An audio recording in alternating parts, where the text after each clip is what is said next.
Can I help you? What help? What help? Let me see. இப்படி தான் help பண்ணுறேன்னு சொல்லிவிட்டு என் பையன் உள்ளே வந்தான். ஆனால் அன்றைக்குள்ளே மெனுவே மாற்றி விட்டுட்டான். Hope you all doing good. It's Sunday morning. இன்றைக்கி ராகி களி செய்யணுன்ற பிளான் இருந்துச்சு. பட் என் பையன் இன்றைக்கி ப்ரெட் போட்டு சாண்ட்விச் பண்ணித்தாங்க, ப்ரெட் ஆம்லேட்டும் வேணும்னு சொல்லியிருந்தான். வாரத்தில் ஒரு நாளாவது டோஸ்ட் பண்ணி ப்ரெட் சாண்ட்விச் பண்ணி கொடுத்துருவேன். ஒரு சில நாள் வெளியில் போகும்போது இந்த கிரில்டு சாண்ட்விச் சாப்பிட ரொம்ப ஆசைப்படுவாங்க. பேசாமல் ஒரு சாண்ட்விச் மேக்கர் வாங்கிடலாம் அப்படின்னு யோசிச்சுட்டு இருந்தேன். ஆன்லைன்லேயும் செக் பண்ணிகிட்டு இருந்தேன். சரி, இன்றைக்கி சண்டே வேறு அவன் கேட்டுட்டான். என்கிட்ட ஒரு தவா ஒன்று இருக்குது, ரீசெண்ட் டைமில் தான் வாங்கினேன். அதில் ஒன் சைடு கிரில் பண்ணுற மாதிரியும் இன்னொரு சைடு நார்மலாக தோசை தவா மாதிரியும் இருக்கும்.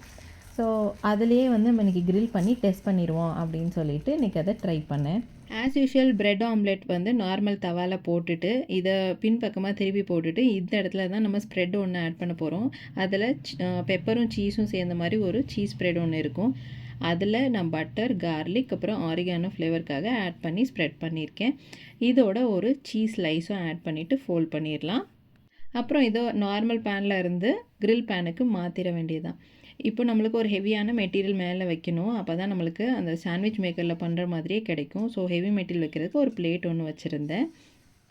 ஸோ ரெண்டு சைடுமே நம்ம இதை கிரில் பண்ணி எடுத்துடலாம். ஃபஸ்ட் டைம் நான் கௌஷிக்கிட்ட இதை காட்டும்போது, வாமா சூப்பர், எப்படி பண்ணீங்க, எதை வச்சு பண்ணீங்க அப்படின்னு ஒரு க்யூரியாசிட்டி அவனுக்குள்ளே.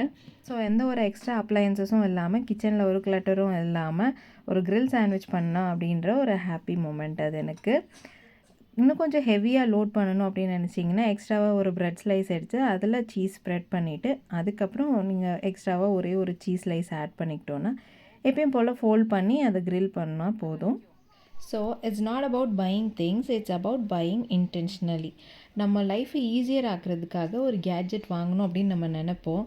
பட் அதுக்கு நம்ம வீட்டில் ஒரு ஸ்பேஸ் இருக்கணும். அதுக்காக அதையும் தாண்டி நம்மளோட க்ரியேட்டிவ் திங்கிங்லே நம்மளால் அதுக்கான ரியல் சொல்யூஷனை கண்டுபிடிக்க முடியும்னு நம்ம பலருக்கு தெரிகிறது கிடையாது.